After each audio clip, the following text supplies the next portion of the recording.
Meghan Markle has always positioned herself as a fashion icon. She speaks about sustainable choices, ethical consumption, supporting emerging designers. Her public image carefully constructed around conscious luxury, thoughtful style, and genuine appreciation for high fashion. But according to sources within the luxury fashion industry, that image is built on a practice that has allegedly infuriated some of the world's most prestigious brands. Chanel has discovered something that reportedly left executives stunned and legal teams scrambling. Security footage allegedly proves Meghan engaged in systematic wear and return fraud, not occasional returns of items that did not fit, but a calculated pattern of wearing expensive designer pieces for events, being photographed in them for maximum publicity value, then returning the items claiming they were unworn or defective. Want to know what Chanel allegedly uncovered? Sources claim the fashion house has documented evidence of 47 dresses that Meghan wore publicly, had photographed extensively, then returned for full refunds while claiming the items were unsuitable. And security cameras in Chanel boutiques allegedly captured the entire operation. The tags carefully reattached, the dresses meticulously refolded, the fraudulent claims processed while Meghan's team maintained she had paid for everything she wore. This is not about occasional returns. According to insiders, this is about systematic exploitation of luxury brands who extended Meghan access and credit, assuming she would honor the unspoken rules of high fashion. And Chanel is reportedly done staying silent. To understand how Meghan allegedly operated this scheme, you need to go back to her pre-royal years when she was building her fashion image. Long before she married Harry, long before she had royal clothing budgets, Meghan positioned herself as a style influencer who wore designer pieces that her acting salary could never actually support. But here's what most people don't know. According to sources familiar with luxury retail practices, certain high-profile clients are extended special privileges. They can take items on approval, wear them to events for publicity, and either purchase or return them based on the exposure value. This system operates on trust. The unspoken rule is that items worn publicly, photographed extensively, or used to build personal brands should be purchased. Returns are acceptable only for pieces tried privately and deemed unsuitable.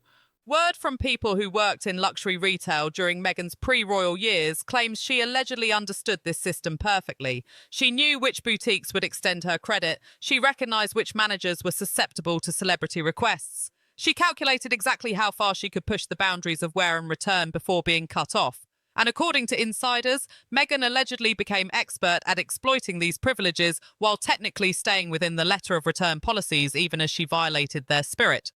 Sources suggest Meghan would allegedly select multiple designer pieces for major events. She would wear them, ensure they were photographed from every angle, generate publicity that associated her image with luxury brands.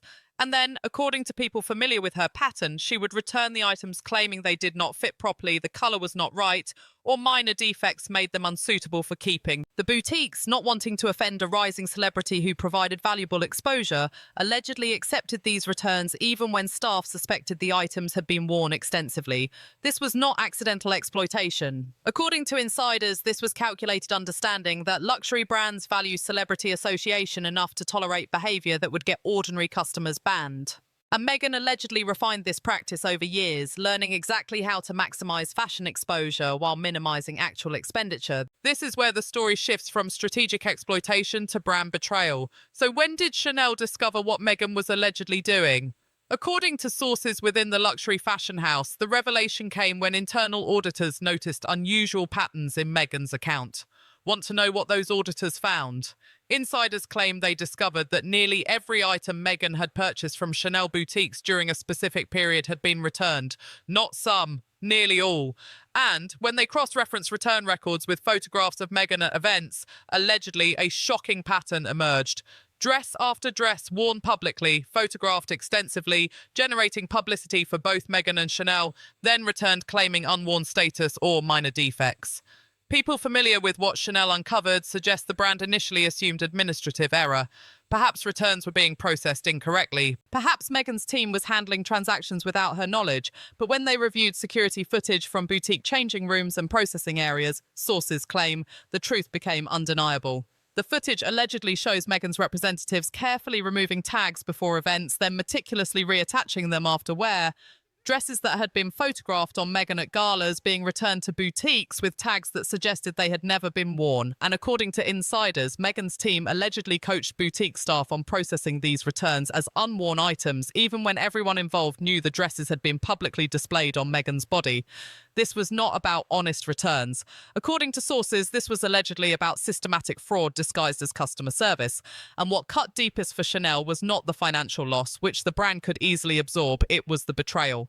Chanel had allegedly extended Meghan extraordinary access, had allowed her to be photographed in pieces before they were publicly released, had treated her as a valued client who would honour the relationship, and Meghan, according to insiders, allegedly treated that access as an opportunity to exploit rather than a privilege to respect. People familiar with Chanel's response claim the brand felt used. They had provided Meghan with fashion credibility through association with one of the world's most prestigious labels, and she had allegedly repaid that gift by treating their boutiques like a free rental service. As news of Chanel's discovery began circulating through the luxury fashion industry, reactions revealed how widespread Meghan's alleged practice had been. How did other fashion houses respond when they learned about the systematic returns? Inside luxury retail circles, sources say there was immediate recognition. Multiple brands allegedly began reviewing their own records with Meghan, and according to insiders, several discovered similar patterns. Dresses worn once for maximum publicity, then returned. Designer pieces photographed extensively, then claimed as unsuitable. Return rates that far exceeded normal client patterns. These fashion houses reportedly compared notes quietly, not wanting public scandal, but needing to understand the scope of what they were dealing with. And the consensus, according to sources, was troubling.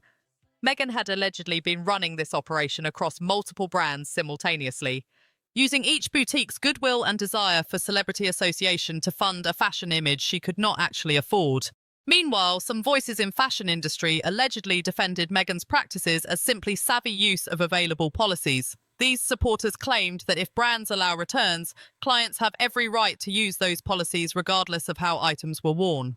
But according to insiders familiar with luxury retail ethics, this defense misses the fundamental issue. The industry operates on trust. Celebrities are given extraordinary access and privileges specifically because they are expected to honor unspoken rules about what constitutes appropriate use versus exploitation. People close to the situation claim Meghan allegedly violated that trust systematically, using return policies designed for genuine customer service to fund a lifestyle she was not paying for. And across the fashion industry, word from sources suggests brands are quietly adjusting their policies and access specifically because of what Meghan allegedly did, no longer extending the same credit to rising celebrities, requiring deposits on approval items, implementing stricter return verification, all because one client allegedly proved that goodwill can be weaponized against brands who extend it. But here's what most people don't know. What other allegations have emerged about Meghan's fashion practices beyond the Chanel scandal? The whispers paint a picture of systematic exploitation across the entire industry. The first allegation involves borrowing from designers with no intention of ever purchasing. According to sources familiar with pre-royal fashion access, Meghan allegedly developed relationships with emerging designers who were desperate for celebrity exposure. She would reportedly request pieces for events, wear them prominently, generate publicity that helped the designers gain visibility, but then insiders claim she would allegedly return the pieces without payment, arguing that the publicity she provided was more valuable than any purchase price. Young designers who complained reportedly found themselves cut off from access to Meghan entirely. The second allegation is more calculated. Multiple sources claim Meghan allegedly demanded free pieces from established brands in exchange for wearing them publicly. This is common practice for A-list celebrities whose visibility genuinely moves product. But according to fashion insiders, Meghan's celebrity level during her pre-royal years did not justify the free access she allegedly demanded. She reportedly positioned herself as more influential than her actual platform warranted, extracting free designer pieces by suggesting her endorsement was worth more than it actually was to brands' bottom lines. The third allegation involves what happened to pieces that could not be returned. Word from sources familiar with Meghan's practices suggests she allegedly resold designer items through intermediaries, profiting from pieces she had obtained on credit or for free. According to insiders, luxury items that brands thought Meghan was keeping as part of her personal collection were actually being liquidated through consignment services, with Meghan allegedly pocketing the proceeds. And the fourth allegation is what allegedly most troubles the industry. Sources claim that even after becoming a duchess with access to royal clothing budgets, Meghan continued wear and return practices, that she allegedly used her royal position to extract even more generous terms from luxury brands, then violated those terms by treating boutiques as free closets for one-time event wear. According to insiders, the industry expected her behaviour to change once she had resources to actually pay. Instead, they claim, she simply escalated the exploitation because her royal status made brands even more reluctant to confront her publicly. To understand how Meghan gained the access that enabled this alleged fraud, you need to understand the fashion industry gatekeepers who opened doors for her. So, who were the figures that positioned Meghan for luxury brand access? The first was Jessica Mulroney, the stylist whose connections in fashion allegedly helped Meghan access designers and boutiques that would not normally extend credit to a cable television actress. According to sources familiar with their relationship, Mulroney allegedly used her own industry credibility to vouch for Meghan, assuring brands that Meghan was a worthwhile investment who would honour the relationship. People close to Mulroney claim she had no idea Meghan was allegedly systematically exploiting the access she facilitated, and when the wear and return patterns became undeniable, insiders suggest Mulroney felt personally betrayed because her reputation had been used to enable fraud. Word from fashion industry sources claims Mulroney's falling out with Meghan was not simply about the racism accusation that became public. It was allegedly also about Mulroney discovering that her friend had been using her name to run a systematic exploitation scheme that damaged Mulroney's relationships with designers she had worked with for years. The second gatekeeper was someone within Soho House circles who allegedly had connections to luxury brand executives. According to insiders, this person helped position Meghan as someone worth cultivating, someone whose rising profile justified extending generous terms. Sources claim this architect of Meghan's fashion access believed they were helping launch a star who would become genuine brand ambassador. They allegedly had no idea Meghan viewed the access as temporary exploitation rather than foundation for long-term partnerships. These gatekeepers, according to people familiar with fashion industry dynamics, created the infrastructure that allowed Meghan to maintain a luxury image without luxury resources. And Meghan allegedly betrayed every one of them by treating their endorsements as licenses to exploit rather than relationships to honour. What makes Chanel's position truly dangerous for Meghan is not just what they discovered, but what they documented and can prove. Want to know what evidence Chanel allegedly possesses that could expose the full scope of Meghan's practices? According to sources close to the luxury house, Chanel has compiled comprehensive documentation, security footage showing Meghan's team processing returns of items clearly worn in public photographs, financial records proving the pattern of purchase, wear, return across dozens of transactions, testimonies from boutique staff who were allegedly coached on accepting fraudulent returns, communications that allegedly show Meghan's team new items were being returned dishonestly. Word from people familiar with Chanel's legal position suggests the brand is not primarily interested in financial recovery. The amounts, while significant, are minor for a house of Chanel's scale. What they want, according to insiders, is to send a message that systematic fraud disguised as customer returns will not be tolerated even from celebrities. Sources claim Chanel has shared their documentation with other luxury brands, creating an industry-wide awareness of Meghan's alleged practices. And that documentation, insiders suggest, has resulted in Meghan being quietly blacklisted from the kind of generous access she previously enjoyed. Designers who once eagerly provided her with pieces now allegedly require full payment up front. Boutiques that extended unlimited approval privileges have reportedly revoked them. And fashion houses that viewed Meghan as valuable publicity partner now allegedly see her as a liability whose association damages rather than enhances their brand. People close to the situation claim this documentation is Meghan's permanent record in fashion industry. That no matter how she rehabilitates her public image, the brands know what security footage and return records prove, and they will never again treat her with the trust she allegedly violated so systematically. And now we reach the final truth about what happens when you build an image on systematic exploitation. How does Meghan survive when the fashion industry has documented proof of alleged fraud? Meghan stands in California, reportedly aware that Chanel and other luxury brands possess evidence that could destroy her carefully constructed image as conscious fashion advocate. According to sources, she is exposed in ways she never anticipated when running the wear and return scheme. That security cameras and financial auditors would eventually notice patterns she thought were invisible. That brands would compare notes and recognize systematic exploitation rather than innocent returns.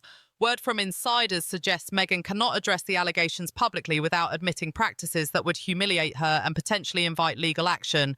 She cannot ignore them without allowing the fashion industry to quietly blacklist her. Those familiar with her position claim she is trapped by her own alleged fraud. The evidence exists, the documentation is comprehensive, and the fashion world has decided that Meghan Markle is not worth the risk of extending trust again. According to sources, Chanel's security footage and return records stand as permanent proof that the sustainable fashion advocate allegedly funded her luxury image through systematic fraud, that the conscious consumer was allegedly running a wear and return operation across multiple brands simultaneously, and the fairy tale of the style icon who honoured fashion collapsed when someone finally decided to review the security tapes and count the returns. Because in the end, every kingdom built on exploitation eventually faces the reckoning when receipts are checked and cameras are reviewed. And Meghan's fashion empire is crumbling under documentation she can neither refute nor explain away. The security footage exists, Chanel confirms it, and the world is watching what happens when luxury brands finally expose the truth behind 47 returned dresses. Subscribe to our channel Palace Unfiltered for more such news. Thanks for watching.